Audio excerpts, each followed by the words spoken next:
Vamos lá. Bem-vindos, bem-vindas, bem-vindes.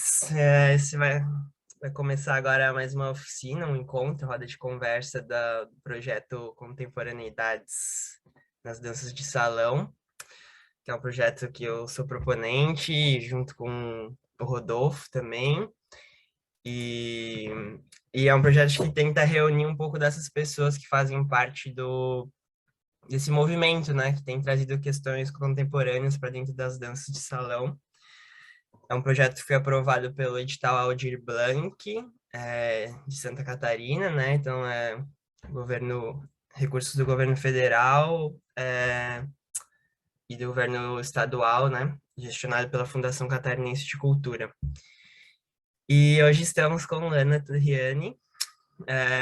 Quando a gente decidiu fazer esse projeto, foi bem uma loucura, assim, né? Que era muito pouco tempo de execução. A gente decidiu fazer essa proposta de escrever um livro, né? Organizar um livro coletivo em tão pouco tempo, e a gente teve que ligar, assim, né, as pessoas mais próximas a gente sabia que podia contar na roubada, assim, de dar essa dedicação extra. E as pessoas que a gente sabia que eram fundamentais nesse movimento também, né? Não todas, porque não daria para caber, mas a Ana não tinha como estar de fora, né? Ela tá há tantos anos aí já trazendo essas questões para dentro da abordagem de dança dela. É, Também para mim é uma referência na parte do ensino, né? Trazendo a eutonia dentro de todo o aprendizado das danças. E esse olhar que a gente compartilha muito, né, da dança enquanto uma, uma ferramenta de transformação pessoal mesmo, transformação social, que acho que isso está no coração, né, também de ser uma proposta contemporânea, trazer esse aspecto, assim, né, que mude a vida das pessoas mesmo, né, não seja só o consumo de um conhecimento compartimentado de passos e tal. Então, muito bom te ter aqui, Ana. É, Vou passar a palavra para você conduzir aí o espaço que você tem aí para complementar o seu capítulo no livro. Obrigado para as pessoas presentes também aqui ao vivo e as que vão assistir depois da gravação. Obrigada, Luiz. Obrigada pelo convite. É um enorme prazer estar aqui depois de 2 anos de pandemia, onde a dança ficou num lugar marginal da vida, quase. Para quem está na dança 2 e não é casado com alguém que está na dança 2, e tem que passar a pandemia com alguém que não está na dança 2. Então, a pandemia me levou para um limbo na relação com a dança, né? Foram, depois de 18 anos de vida sempre acompanhada pela dança de salão, esses últimos 2 anos foram 2 anos em que eu nem quis falar sobre o assunto, né? Por uma dimensão da própria tristeza que produzia ter sido tirado de mim este espaço de celebração tão importante que era o dançar junto, né? O dançar em roda, o dançar em salão, a música, a banda, né? Uma característica forte do meu trabalho foi sempre ser acompanhada por músicos ao vivo, era uma coisa que eu entendia como parte do processo, né, do ser dançarilhos, dançar com os músicos, né, dançar com o violão, com a percussão, com o canto, e nesse sentido eu procurei sempre muito fomentar que as nossas festas fossem celebradas com música ao vivo, para que essa troca também entre músicos e pessoas dançantes pudesse se dar, né? E era sempre muito bonito ter o feedback dos próprios músicos, né? De dizerem como era diferente tocar para gente que dançava, né? Como era diferente tocar para gente, diferente de tocar num bar onde as pessoas estão sentadas, no qual eles podiam ver aquilo que eles faziam com o instrumento chegar no corpo das pessoas, assim, era muito bonita essa troca que a gente estabeleceu. Então, para dizer um pouco dessa tristeza, né, de tudo que ficou suspenso nesses últimos anos pandêmicos, para além de todo o luto, o convite veio em boa hora, né? O convite de Luiz em janeiro foi um convite, janeiro ou fevereiro, foi um convite não só para voltar a mover, né? Mas também um convite, no meu caso, que me fez retornar à memória, né? Me fez ir para um processo de lembrar quem eu era, assim, me senti muito convidada a me resgatar pelo convite que Luiz fez, inicialmente até titubeei, não sabia muito se ia dar conta por questão de tempo, de outras demandas de trabalho, e num determinado momento eu consegui dizer, bom, se não é para fazer isso, não é para fazer mais nada, né? Porque essa dimensão dançarilha é uma dimensão estruturante da minha existência e está na hora dela voltar ao mundo. Então, agradeço demais por esse convite resgate que me foi feito de compor o livro. Foi um exercício muito bonito de escrita. Eu havia feito um primeiro exercício em 2019 de sistematizar a metodologia do dançarilhos, mas era foi um exercício mais de metodologizar mesmo a dimensão do passo, cada movimento, como é que ele se dá.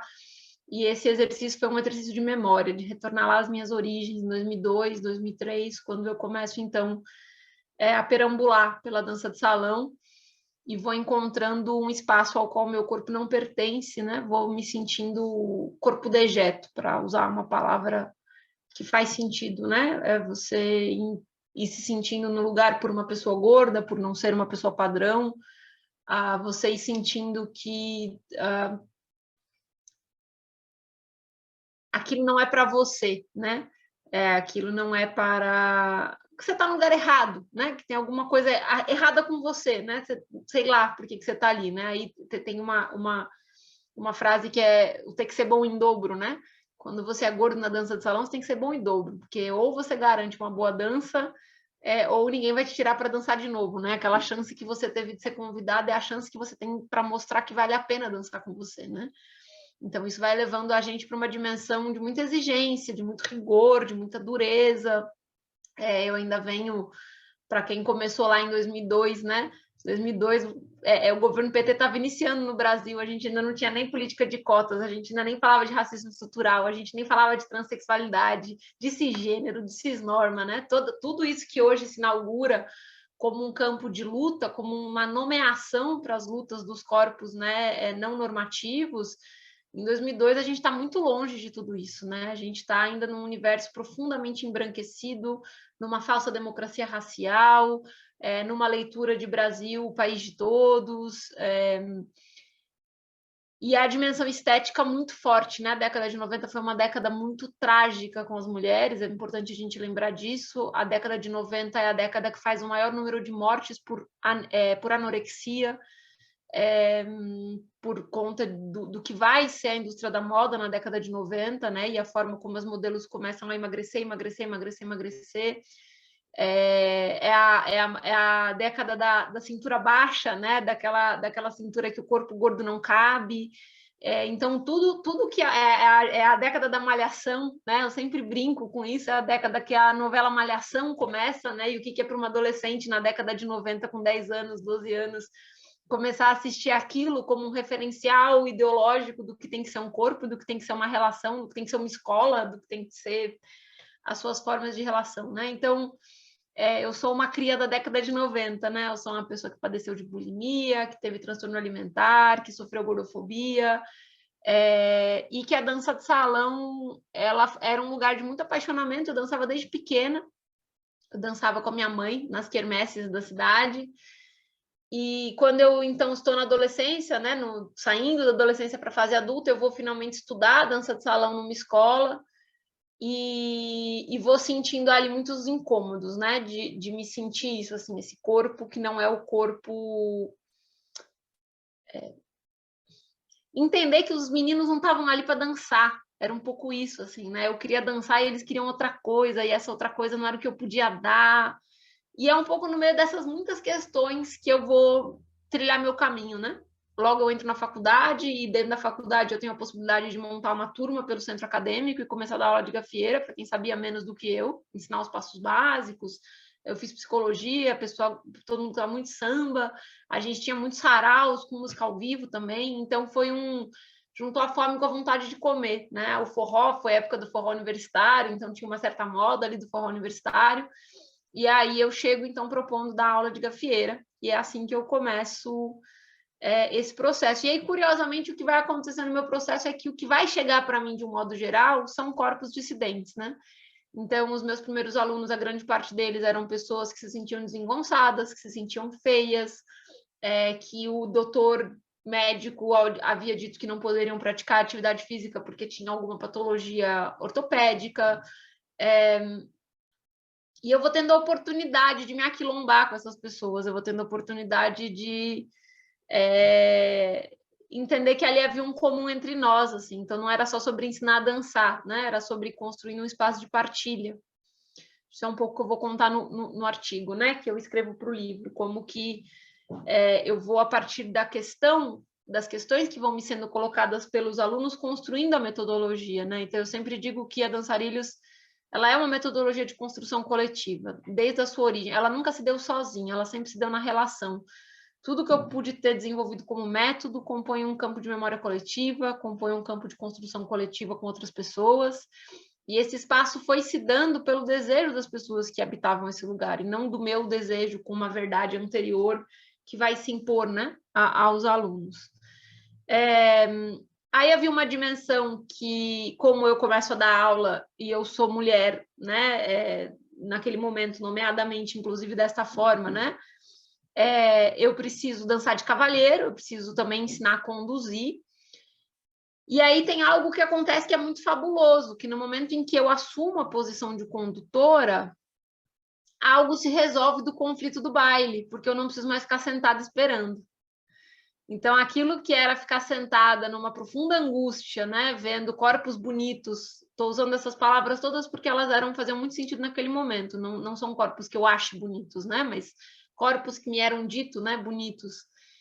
Enquanto eu ia vendo as meninas sendo tiradas, né, as meninas magras, esbeltas, de salto alto, de cabelo liso, corpos finos, corpos educados e disciplinados, né, sendo tirados para dançar, eu ia cada vez mais indo para o fundo da sala, né, cada vez mais, cada troca de música que eu não sou tirada, isso vai produzindo em mim, né, 10 centímetros a mais da cadeira, né, que você vai colocando cada vez mais para o fundo, até que uma hora você finge que você está ali não porque você quer dançar, e sim porque você gosta de ver o salão mover, você está lá porque você está conversando com alguém, você não está lá porque você queria estar dançando, né? Você vai criando umas certas desculpas para fingir. E no momento em que eu assumo, né, o lugar de condução, isso se resolve, porque eu não preciso mais ficar sentada. Foi muito difícil. Eu não me recordo de outras mulheres conduzindo dentro da cena da dança de salão, até 5 anos atrás, 6 anos atrás. Então, era um trabalho de resistência, porque ao mesmo tempo eu também era mal vista pelos homens do lugar. Então, aí a coisa se inverte, né? Eu paro de ser não vista e passo a ser mal vista, né? Eu vou dar invisibilidade à crítica, né?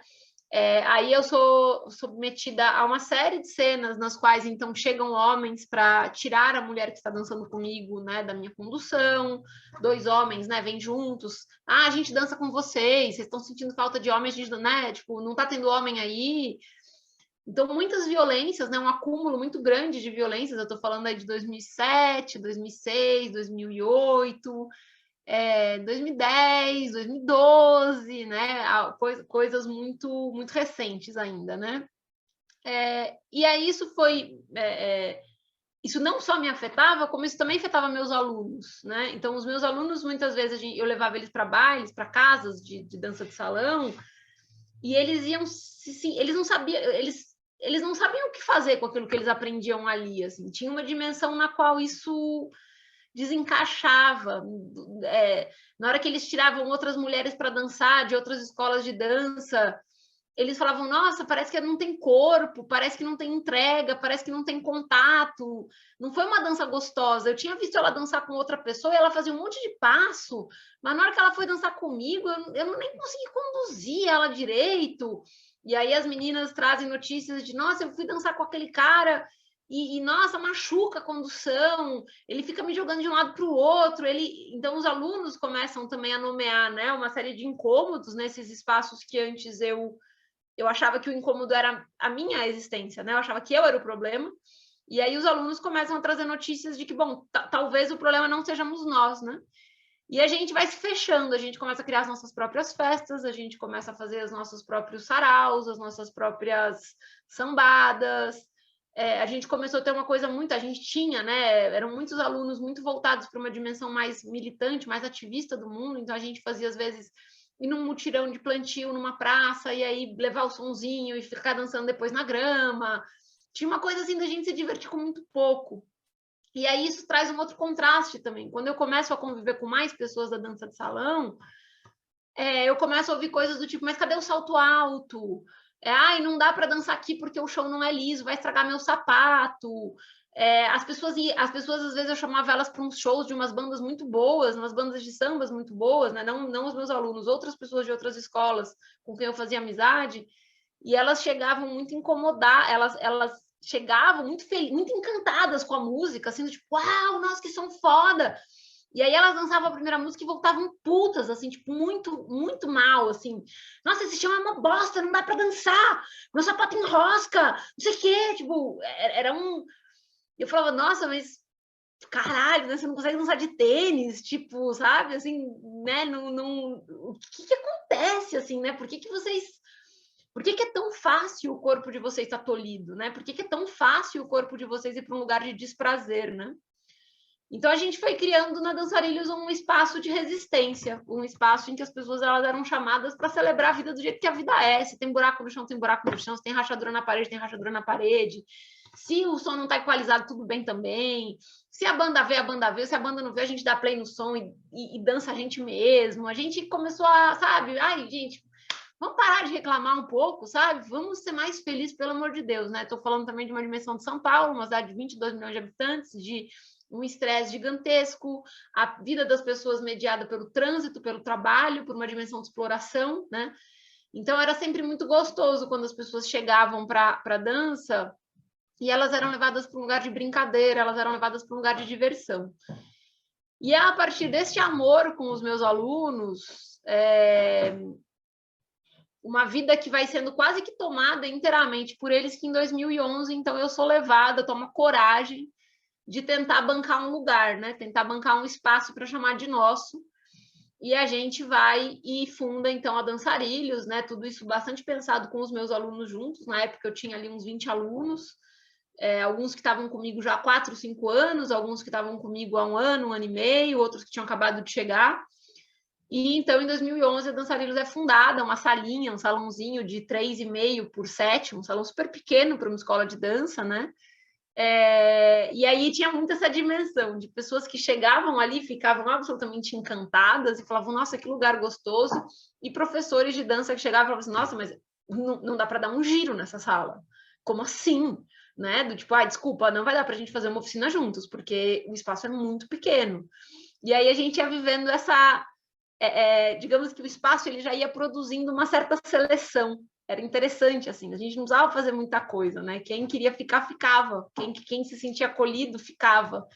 E quem não tinha muito a mesma vibe era expulso pela própria dimensão do espaço, sabe? Pelo próprio lugar de que ali não era um castelo, não era a escola, sei lá, de salão de 5, 10, 20 metros com tábua de madeira e com espelho. Nunca teve espelho. A minha escola nunca teve espelho nas paredes. Isso era uma característica muito diferente, né? Todo mundo chegava, mas cadê o espelho? Não, aqui não tem espelho, porque era convocar os alunos, né, para a percepção do próprio corpo e não para aquela dimensão opressora que o espelho vai produzindo, de você ficar vendo que você tá torto, que você tá gordo, que a calça tá apertando, que o sutiã, que a teta, que, né, assim, o espelho como aquilo que nos expulsa da dimensão de habitar o próprio corpo, né? E aí, enfim, a Dançarilhos começa em 2011 e a partir disso a gente vai viver um processo muito bonito, né? De muitas aulas, eu cheguei a ter 12, 14 turmas da aula das 5 da tarde até as 9 da noite. E essa é uma breve introdução, porque também as coisas importantes acho que estão escritas no livro e convido vocês a poderem ler um pouco da dimensão dessa metodologia, né? Que eu vou constituindo ela na relação com a ideia de linguagem, com a ideia de idioma, então pensar a dança como um idioma, pensar o movimento como uma letra, pensar o passo como uma palavra, pensar uma dança como uma redação, né, como um texto que você escreve, e como que a dimensão depois da educação somática ela vai entrando para a transformação mesmo das dimensões das violências estruturais no nosso corpo, né? Então, entendendo como que a violência do racismo, a violência de gênero, a violência de classe, ela vai fechando os nossos espaços, ela vai fazendo com que o nosso corpo se enrijeça e se endureça, e a partir disso a gente deixa de acreditar, né? Deixa de acreditar que é possível, deixa de acreditar no movimento, deixa de se sentir capaz de se mover, né? E aí a ideia de mover, como eu coloco na chamada desse encontro, pensando as múltiplas ideias de movimento, né? O que é dançar, né? O que é se mover? Porque a gente se move o tempo inteiro, mas a gente está dançando, né? O que é esse movimento? O que é o movimento da fábrica? Se a gente disser que dançar basta com que tenha movimento, com que tenha ritmo, bom, então o operário dança, né? O operário do tempos modernos do Chaplin, ele está dançando, aquilo é uma dança. O que a gente, o movimento ali é possível dizer que um movimento alienado do próprio corpo é uma dança? Talvez um corpo que esteja habitando, mas em movimento, mas sem movimento aparente, será que a gente pode dizer que ele está dançando, né? Então, a ideia de dança, ela fala tanto do nosso tempo, né? Ela fala tanto de uma série de problemas do nosso tempo, né? A dança, a gente entende a dança como uma disciplina, a gente pensa em dança, a gente pensa em balé. Balé é uma dança disciplinar, é uma dança que tem a sua origem nas bases militares, né? O balé é a dança para a mulher que o exército cumpria para o homem no século XIX. Não é uma crítica, não estou fazendo uma crítica ao balé hoje, né? Mas a gente entendeu o processo histórico de uma dança enquanto disciplina de um movimento, enquanto aquilo que tenta educar um corpo para um determinado padrão. E o que é hoje a gente tentar falar de um outro padrão, ou de outros padrões, ou de uma libertação da necessidade de um padrão, né? É possível? O que a gente está falando quando a gente pensa em decolonialidade, por exemplo, na dança? A gente está falando de algo que não habita nenhuma forma, ou que habita uma forma mais democrática, mais acessível, a democrática é uma palavra ruim, mais possível, mais autêntica, né? Quando a gente está falando de dança de salão contemporânea, é sobre fazer qualquer coisa? É sobre fazer qualquer coisa junto? É sobre fazer qualquer coisa junto num salão? Ou é sobre passos prescritos, mas passos prescritos através de uma outra lógica, que não uma lógica do saber-poder do masculino sobre o obedecer, não saber do feminino, né? O que é tudo isso que a gente vai chamando de dança de salão e a relação que tudo isso tem com o nosso mundo hoje, né? E com a convocatória política mesmo que nos é feita e que nos urge de reabitar os nossos corpos e reabitar o espaço, né? Nós estamos em 2022, ousaria dizer que na minha existência, que ontem se completou em 38 anos, eu nunca vi os sujeitos tão alienados do espaço político, da possibilidade de habitar as tomadas de decisões no mundo, de entender a sua importância enquanto parte da coletividade. Estamos desabitados no nosso corpo, a gente aceita comer lixo, a gente aceita viver enlatado, a gente aceita que os relacionamentos são abusivos, a gente aceita o desgoverno, a gente aceita a morte ao lado, a gente aceita a violência e não faz nada, né?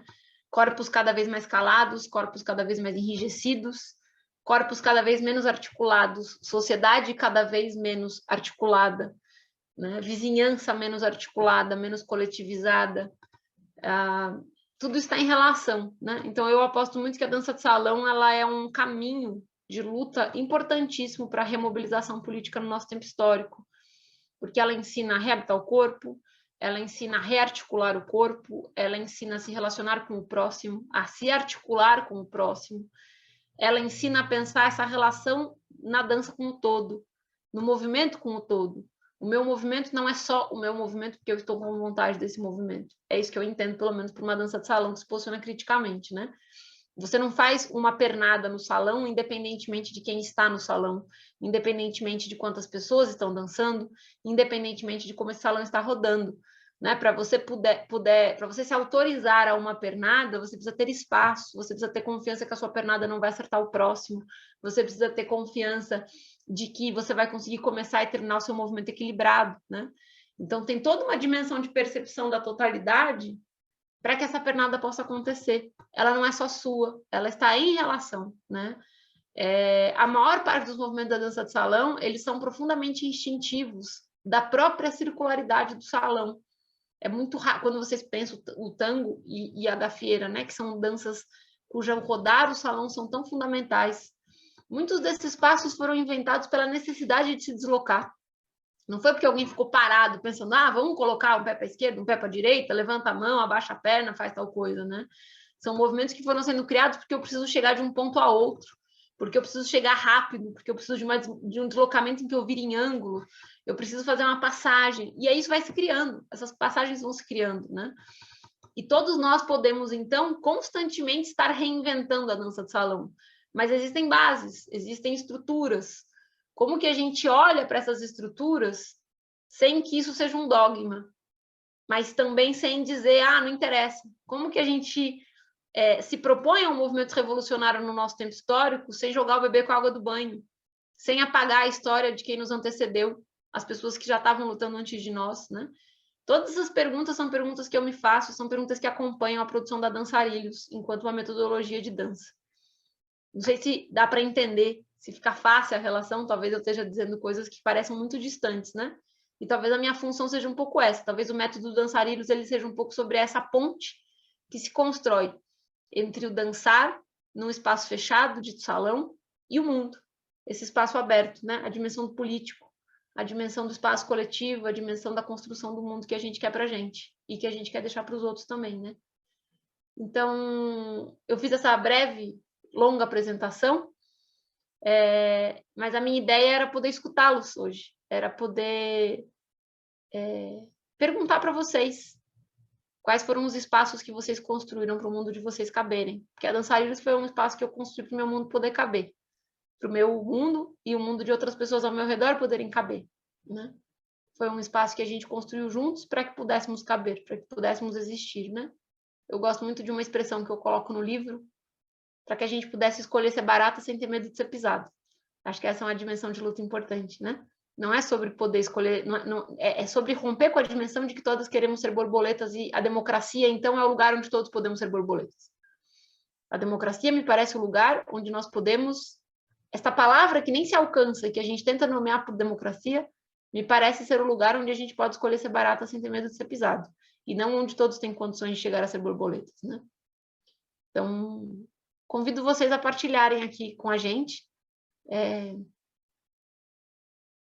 quais foram os espaços, se você tem uma história de um espaço que você abriu dentro de você e no mundo para você caber.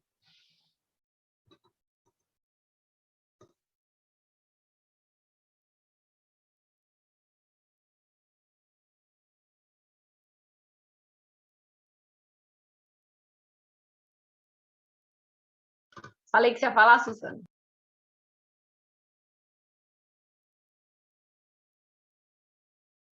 Tá, eu começo. Eu estava lembrando, o dia que eu conheci a Ana foi no Dia das Mães de 2015, num presente do meu filho, num encontro no Café Piu Piu, em São Paulo, que ele não falou, na realidade eu ganhei o presente, eu não sabia que presente que era. A única coisa que ele falou assim, vai com um sapato bem confortável e baixo.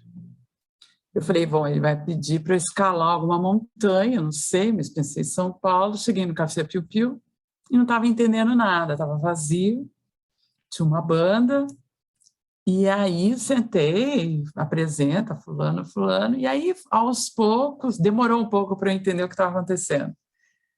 Era um encontro da Dançarilhos, né, Ana? Se eu falar, me atrapalhar, que você corrige. E estava sentada lá, a banda tocando, e as pessoas começaram a dançar.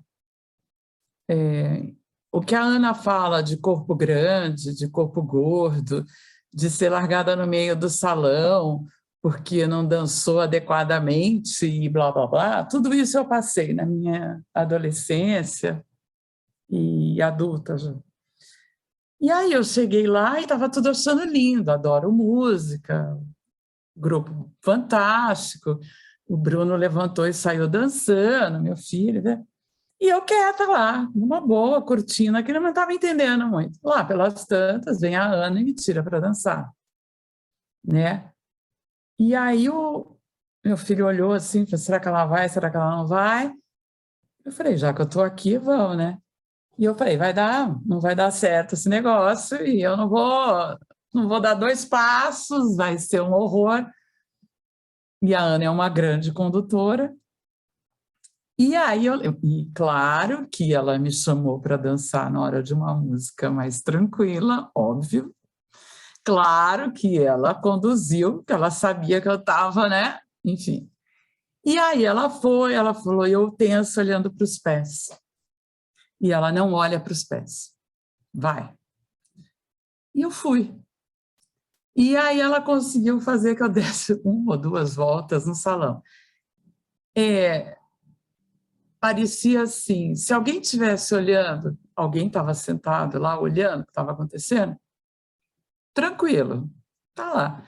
Para mim, foi um passo enorme na minha vida, foi um negócio assim, estrondoso. Aí eu sentei e fiquei assim, e aí, tá tudo bem, tá tudo bem, eu estava entendendo o que estava acontecendo, e tem o fator de uma mulher te tirar para dançar, enfim, tem milhões de coisas aí no meio do caminho, né? E aí depois, mais no final da noite, eu falei, afinal de contas, aonde que eu estou? O que está acontecendo aqui? E quem é você? Aí eles foram me explicar que não, era um grupo de dança, era uma aula de dança que ele estava fazendo parte, enfim, que eu acabei chegando lá. Eu falei, não, mas eu quero fazer esse negócio aí, eu quero ir nesse lugar aí. Isso foi em maio, eu ainda demorei um pouco, né, Ana? Acho que foi em julho que eu fui lá. Mas parece uma eternidade, mas não foi. Olhando agora foi muito rápido. E a Dançarilhos, lá na rua Fradique Coutinho, em São Paulo, você tinha que subir uma escada, tocava uma campainha, a porta abria. Aí você subia uma escada, tinha que tocar uma outra, não sei o quê, abrir uma porta, andar, subir uma outra escada e subir outra escada. Assim, não parava de ter escada. Então, para você desistir, era muito fácil. E não deu nada certo na primeira vez, porque não escutaram a campainha, eu não subi, não assisti. E ficou todo mundo desesperado. E aí eu voltei na outra semana. E depois que eu voltei, nunca mais eu saí. E aí fui para a Eutonia. E aí a pergunta é, eu só estou falando como é que eu conheci, qual foi o espaço que você abriu no mundo. Como é que você perguntou? Qual foi o espaço que você abriu no mundo para você caber? Olha, aí você pode fazer uma live comigo depois, abrir um espaço gigantesco. Eu só tenho que... Eu descobri que eu tinha um corpo, eu descobri que eu podia cuidar do corpo, eu descobri que eu podia dançar com quem eu quisesse, e eu descobri que foi lindo um dia, e era muito legal, porque eu dançava com as meninas, com os meninos, só tinha gente nova, né? Então, enfim, era uma delícia. E aí, um dia, um moço bem mais baixo do que eu, bem menor do que eu admirava e que dança lindamente, me tirou para dançar. E eu falei para ele, não vai dar certo isso. E ele falou assim... E ele me conduziu, aquilo eu nunca mais esqueci, ele me conduziu só com o dedo na palma da minha mão. Ele fazia assim, me puxava, era assim que ele ia me conduzir. E eu dancei com ele nessa sala apertada, sem espelho, tão deliciosa, que a gente dançava. E aí eu descobri que não é tamanho, não é peso, não é sexo, heaves, gloves, toda essa terminologia que eu não vou saber falar. São 2 corpos, 4 pés, 4 mãos, e às vezes 3 mãos, enfim, se movimentando. Então, chega. É muito lindo. Obrigada, querida.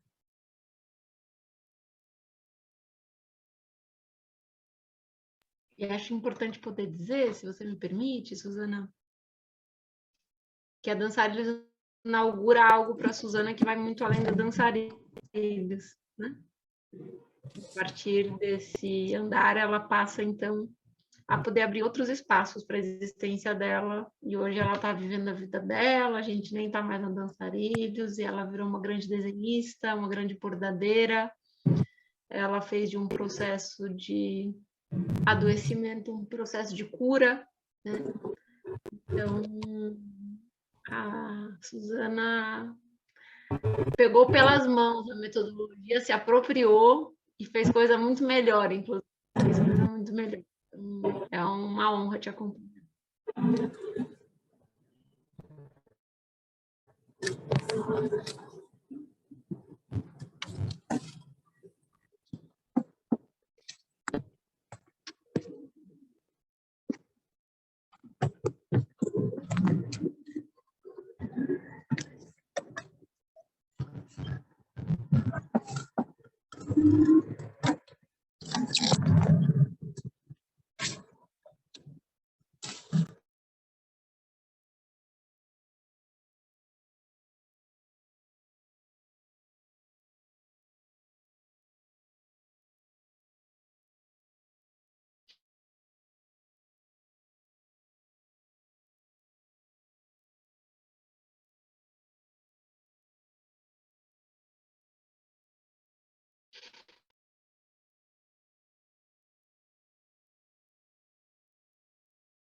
A internet aqui está instável. Alguém quer partilhar uma história de espaço que abriu?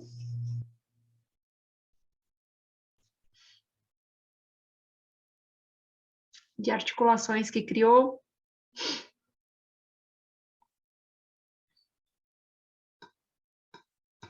Ou fazer perguntas também?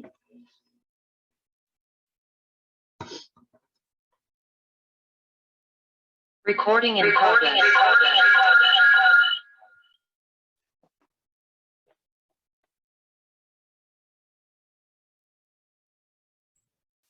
E, gente, estava aqui pensando se eu ia falar ou não. Mas fui contagiada, assim, eu falei, não, vou falar. Muito feliz de estar aqui escutando e presenciando esse acontecimento aqui hoje. Caí meio de paraquedas, assim, quando eu cheguei eu fiquei, ai meu Deus, será que vai ter só a gente? Eu nunca nem fiz dança de salão, nunca nem dancei na dança de salão. Né, peguei o evento, fui pelo título que me pegou ali, a coisa do dançarilhos, da escrita da descrição, né? E já conheci a Ana num outro evento, né? Que eu vi uma fala sua, mas um evento da psicanálise, né? Que eu sou psicóloga e estou nesse percurso da psicanálise, enfim. Mas eu danço improvisação, né? Assim, não sei se vocês conhecem como é que é, né, a improvisação, mas muito do que você foi falando, né, me levou lá para a improvisação, né, assim, para a aposta que eu faço, pelo menos, com a improvisação, assim, essa possibilidade de criar, né, uma outra coisa, de poder criar a partir do próprio corpo, né, a partir desse corpo aí que você tem mesmo. E, enfim, é algo que eu ainda estou, né, ainda estou descobrindo, ainda estou abrindo aí, criando esses mundos, assim, porque é muito recente, né? Eu comecei a dançar foi durante a pandemia, comecei pelo contemporâneo, numa escola que era um tanto quanto, né, bem moldada, um espaço bastante embranquecido, bastante elitista e salas cheias de espelho, corpos bem padronizados. E, enfim, que era uma dança que tinha uma coreografia, né? Assim, sempre me incomodava muito ter que seguir passos específicos que às vezes não eram o que, né? Meu corpo ali estava falando uma outra coisa. E eu tinha que dar conta daquilo ali daquela forma. Enfim, encontrei a improvisação e fez sentido para mim. E isso eu falo, né? Meu corpo é um corpo bastante padrão, né? Sou uma mulher branca, não sou uma mulher gorda, então meu corpo ainda é um corpo muito padronizado, mas ainda assim essa possibilidade da dança abriu para mim esse lugar de poder, de poder viver esse corpo de um outro jeito, né? De um outro espaço para poder viver esse corpo, né? Assim, enfim. Então, me afetou muito sua fala, me afetou muito escutar aí a experiência da Suzana. Enfim, obrigada. Acho que eu vou ficar por aqui. Qualquer coisa depois eu falo mais.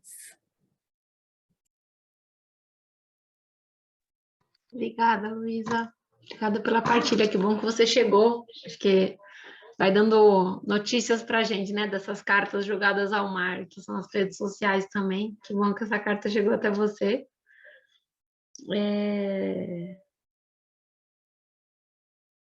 Respondendo à pergunta de Rodolfo, por que dançarinos, né? A nomeação é muito importante para mim. Acho que nomeação é algo sobre o qual eu me debruço muito, ainda mais como psicanalista, né? Psicóloga social. A dimensão da nomeação, o que se dá e o que se tira quando se nomeiam as coisas, né? Então, quando surge a possibilidade de eu ter o espaço da Dançarilhos, e aí acho que é importante dizer que isso era uma coisa muito... Eu não tinha nem dinheiro para pagar meu aluguel. Quem dirá alugar um espaço, né? E ele só foi possível porque a gente montou uma casa coletiva onde teriam salas de atendimento clínico e o salão no fundo.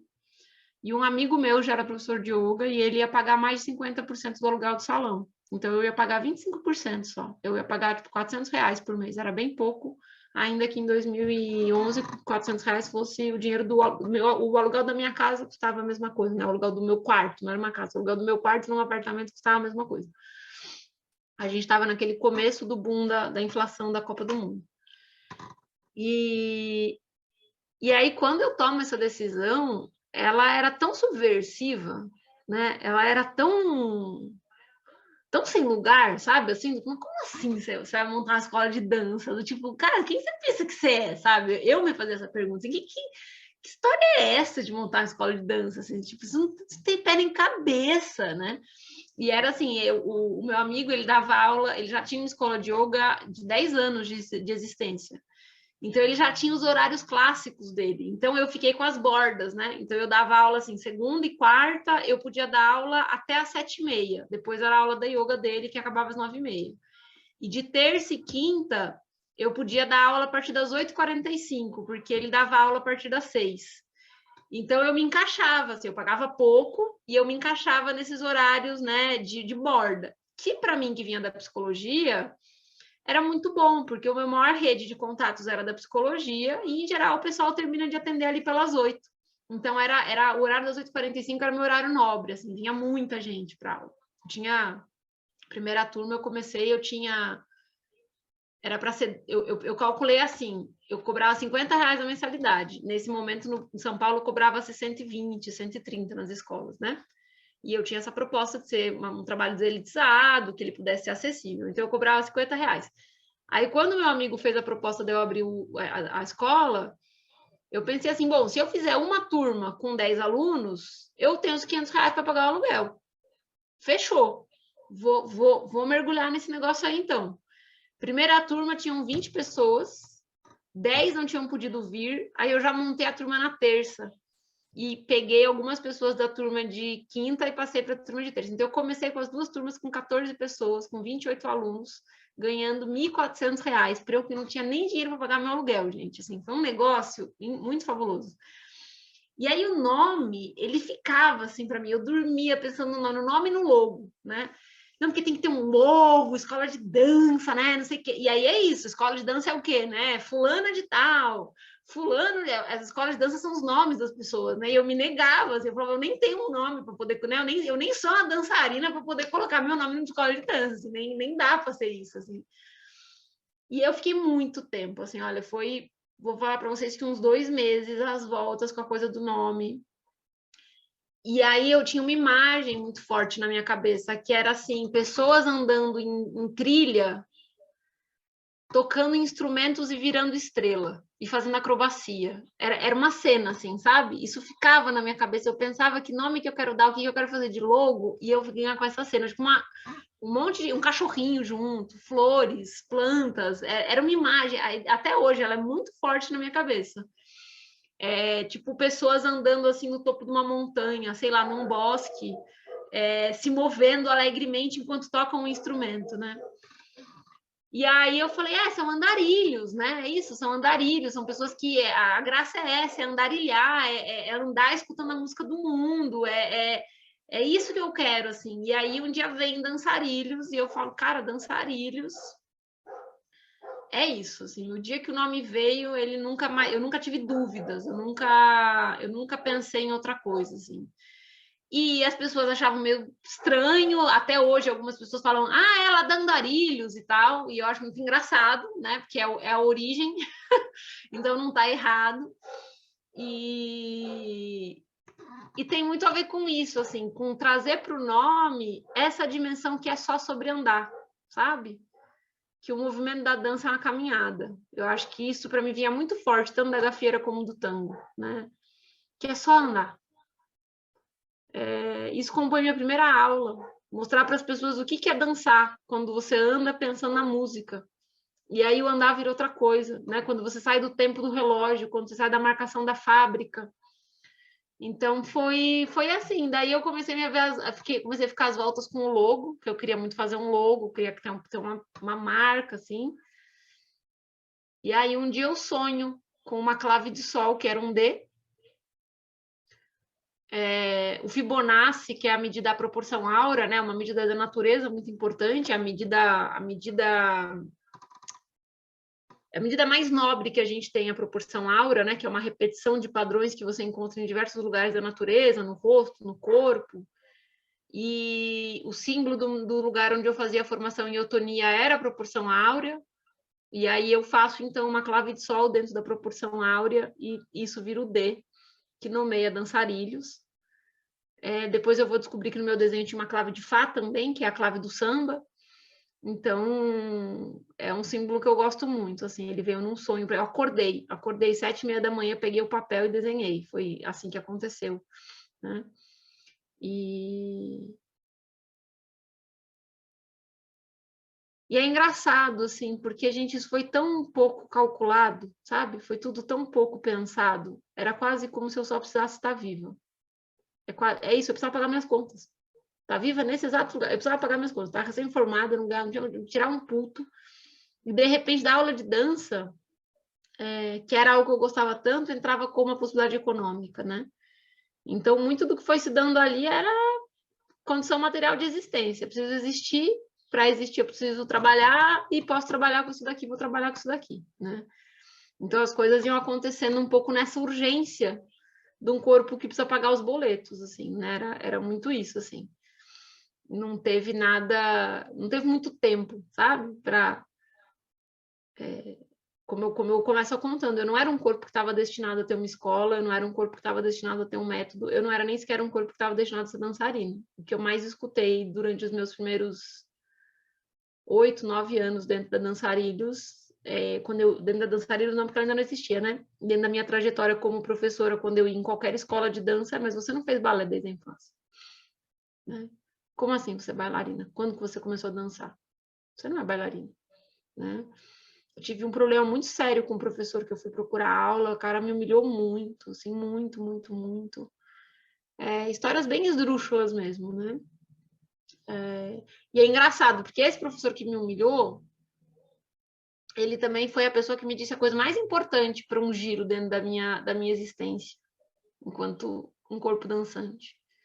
Depois de umas 10 aulas, assim, que ele me humilhava muito e me fazia me sentir um lixo,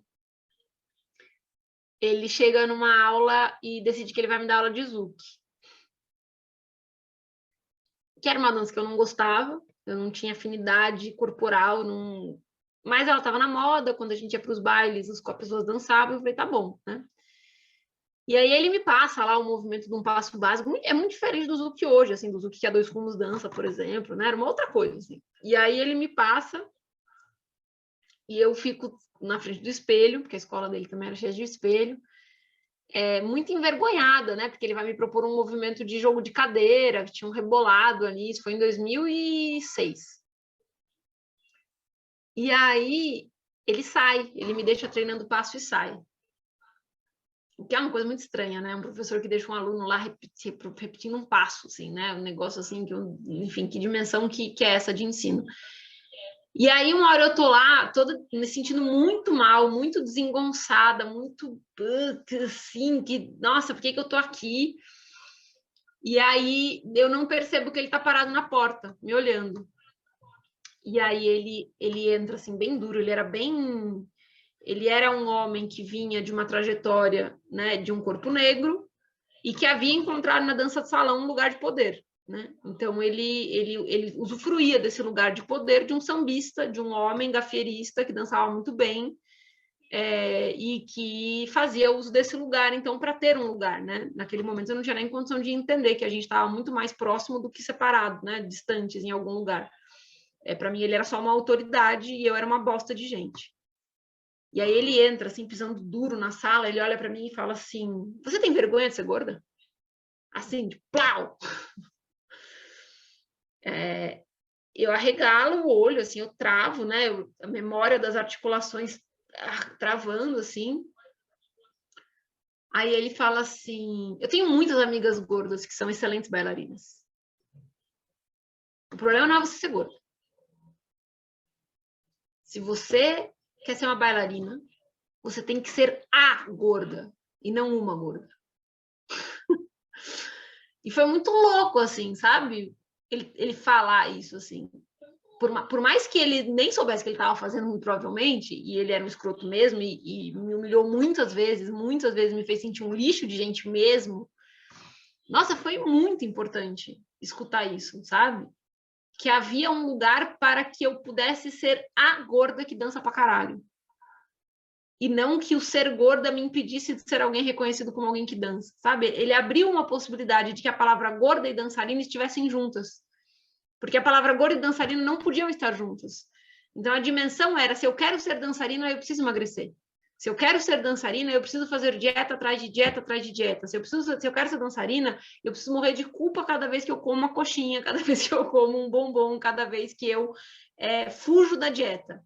Eu preciso morrer de culpa e preciso entender isso na dimensão do boicote, na dimensão do fracasso, na dimensão do eu nunca serei. E, de repente, ele traz uma possibilidade que é tipo, caralho, eu posso ser dançarina e gorda. Uau! Foi tão libertador, gente. Mas foi tão libertador. Então, foi uma experiência muito maluca também, né? Porque era isso, um corpo que até então, uma pessoa que até então tinha feito de mim, me senti muito lixo, né? E aí, logo depois disso, eu vou embora para Guatemala, e aí na Guatemala eu estudo 1 ano e meio de salsa, e isso foi profundamente libertador, porque ali ninguém me conhecia, ali eu podia ser o que eu quisesse. Ali, antes de eu ser o corpo gordo, eu era um corpo brasileiro, então havia uma sexualidade atribuída a mim pelo fato de ser brasileira, e isso me permitiu ocupar uma posição libidinal que eu nunca tinha conseguido ocupar no Brasil, por ser um corpo gordo, e me sentir, então, um corpo não desejado. Na Guatemala, eu era desejada pelo simples fato de ser brasileira. Então, isso era muito libertador. Eu nunca tinha vivido essa experiência. Eu nunca sabia o que era entrar num lugar e as pessoas olharem para mim e me desejarem. Eu era sempre o corpo não desejado do lugar que entrava, ou pelo menos essa era a minha fantasia, né? Depois eu fui descobrir que era muito a minha fantasia mesmo, fui descobrir que tinham várias pessoas que me desejavam, mas que morriam de medo de mim e não tinham coragem de assumir e de chegar perto, porque tem isso, né? Eu não era só um corpo gordo, eu também era uma mulher inteligente, eu era uma pessoa que ocupava lugares e fazia coisas incríveis no que fazia, então tinha muitos homens que tinham muito medo de mim, e aí eu fui entender isso, que era muito mais uma questão de medo do que uma questão de forma física, mas até isso, até eu chegar nisso daí, nesse aprendizado, eu já tinha abraçado muita privada na vida. Então, a minha realidade psíquica era a de alguém que não era desejada. E aí, quando eu chego na Guatemala, isso muda muito, sim, e aí eu vou estudar salsa, né, que é uma dança cheia de sabor. É uma dança muito complexa, apesar dela ser uma dança relativamente fácil, ela tem a sua complexidade, e eu sou muito rápida com a coordenação motora, tinha coisa da consciência corporal, então eu muito rápido cresci ali na salsa, muito rápido aprendi muitos passos, eu dançava tanto a cubana como em linha, e aí o meu corpo foi indo para outro lugar, assim, essa experiência de 1 ano e meio fora do Brasil, dançando salsa, ela foi muito transformadora. O meu professor na Guatemala, eu fiz aula com os 2 campeões nacionais, então eles tinham uma experiência, uma bagagem, assim, muito grande. O Jacobo, que era o professor que eu mais fazia aula particular, ele tinha uma leitura rítmica que era muito foda, muito, assim, muito foda.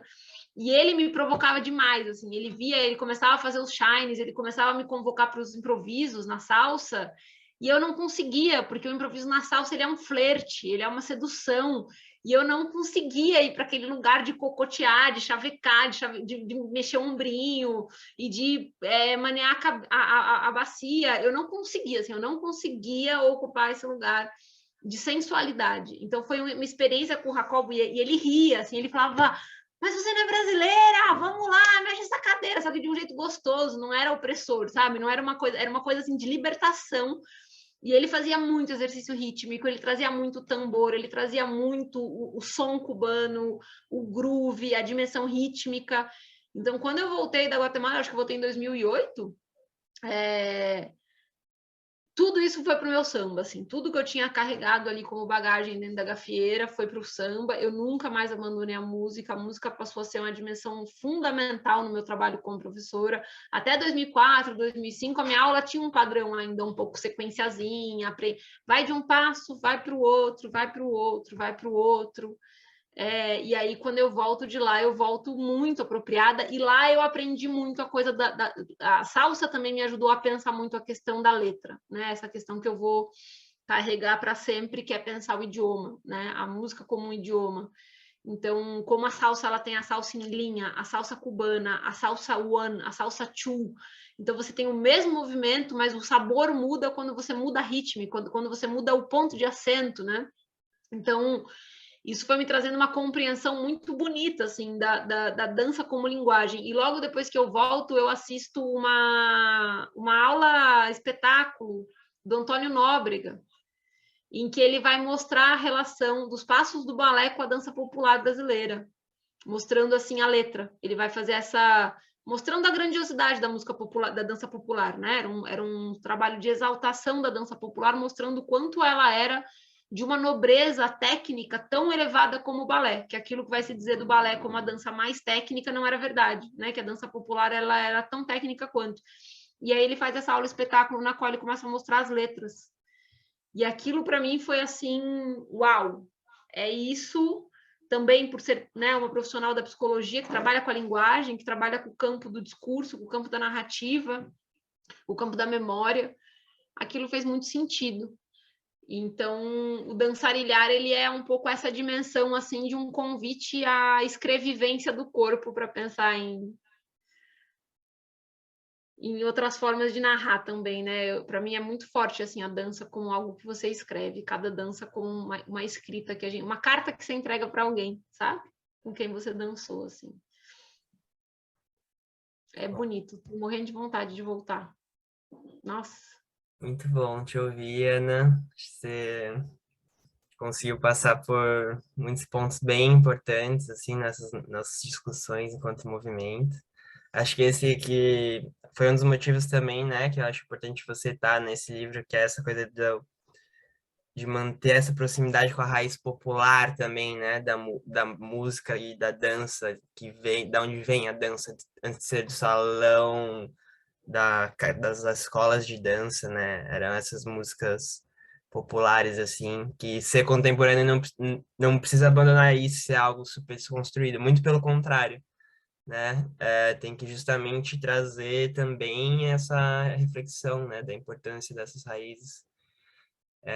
Enfim, esse é um ponto super também que eu acho que é importante no teu trabalho. Gostei bastante também de como você trouxe esse papel também, né, de criar o espaço da Dançarilhos, né? Acho que a gente criar os nossos espaços, né?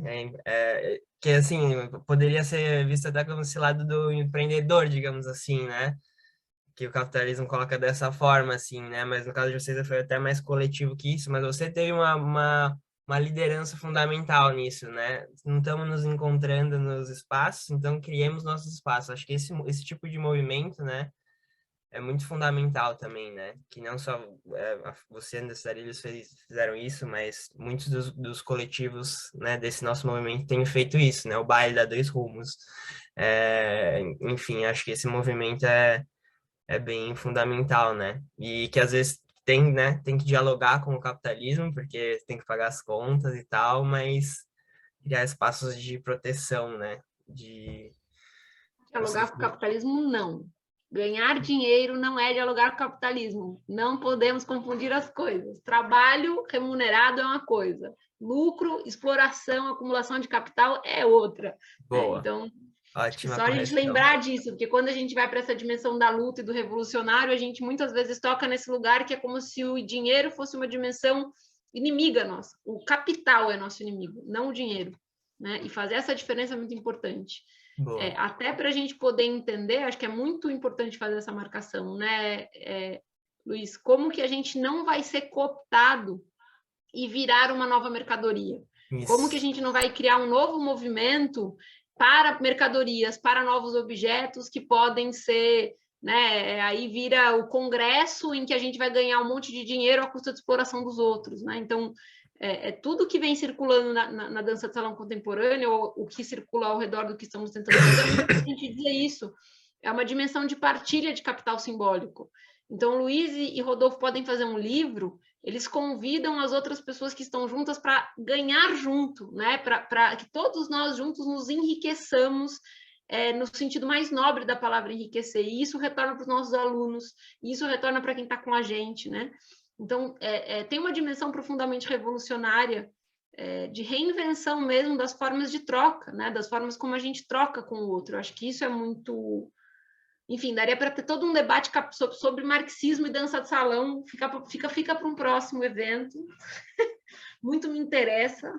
Sim, pegar o gancho da fala final ali da Ana, até pra gente... Marina, tu pode falar, tá? Que eu vi que a Marina levantou a mão, só pra gente ir encaminhando pro final também. Eu vou precisar interromper, tipo, É.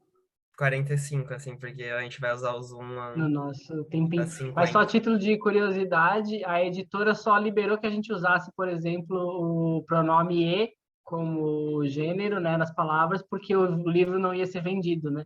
Tipo assim, né? Como... Então a gente usou um dinheiro público e subverteu ali a lógica da editora ali, né? Mas vou passar a bola de volta, deixar a Marina falar. Boa noite, Ana. Boa noite, pessoal. Deixa eu baixar a minha mão aqui. Não sei se eu vou conseguir. Tudo bem, não importa. Essa fala, Ana, que você trouxe, né? Essa marcação importante que eu acho da diferença entre lidar com o dinheiro e lidar com o capital, né? E o capitalismo. Me lembrou de uma coisa que você comentou, eu acho que infelizmente não vai dar tempo de falar até às 18h45, mas da diferença que é você, lá no início da Dançarilhos, se propor a fazer turmas com um valor mais acessível, né, abaixo do que se praticava na época para as aulas de dança de salão, e a diferença que tem entre propor um valor que é para incluir e oferecer um trabalho de qualidade, né, que é o trabalho que você faz, né? Não conheço nenhum trabalho que você faça mal feito. A diferença entre isso, trabalhar com um valor que é acessível, que pague o serviço, e o que poderia acontecer também é de oferecer um serviço sucateado, né, de entrar nessa concorrência com as outras escolas de dança e falar, não, eu vou dar esse preço porque o meu trabalho é de pior qualidade, né? Acho que são parâmetros que às vezes acontecem, não, porque eu quero tirar alunos de um outro espaço, né? Então eu vou fazer aqui esse valor mais competitivo e vai ser mais interessante e eu vou ganhar rios de dinheiro porque eu vou trabalhar de qualquer jeito e ter um monte de gente. Eu acho que é muito precioso esse cuidado de oferecer um trabalho sério, rigoroso, né? E acessível. Eu queria falar dessa diferença que eu acho que é bem importante no teu trabalho, em tudo que eu acompanho, assim, né? Sempre que possível ter bolsa, enfim, essas questões. E outra coisa que eu comentei ali no chat, vou aproveitar que eu estou com a palavra, que é da tua fala do relato com a relação com os professores, né? Que eu comentei da diferença entre uma ordem e um convite. E acho que isso conversa bastante com as práticas da dança que a gente tem feito atualmente, né? Com a dança de salão contemporânea, que existe uma postura de condução, mas ela é possível e ela é possível de ser cambiada, né? Mas que ela é convite, a gente troca convites e não ordens. E eu acho que isso fica muito claro, ficou bem claro, assim, desde onde que foi se aflorando e se fortalecendo essas questões da dança que você contou na sua história. E quero agradecer de poder estar aqui também e do trabalho de vocês, meninos. É isso, boa noite.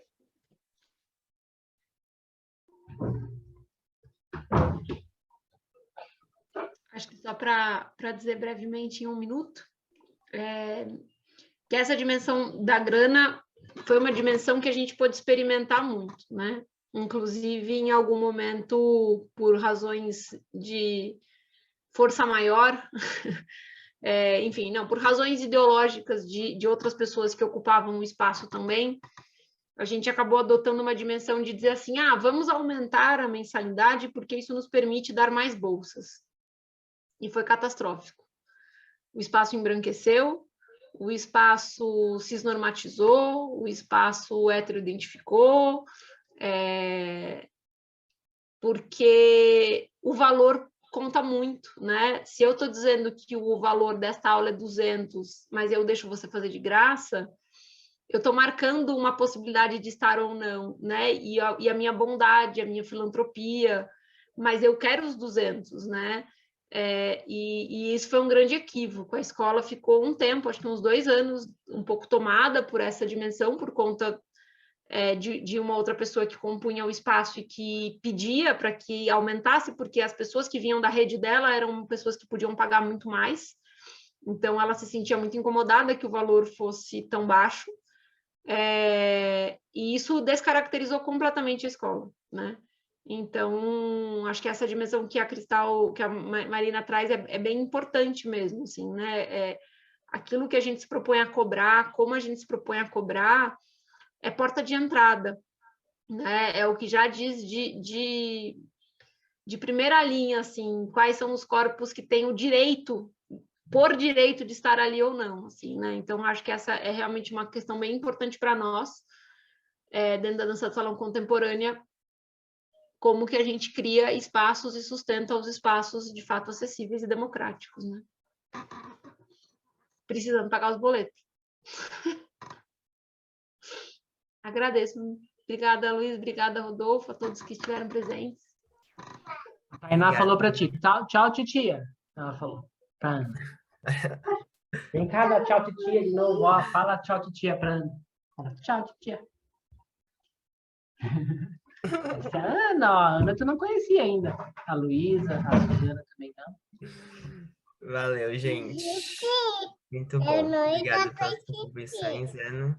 Vou parar aqui a gravação. Amanhã tem mais.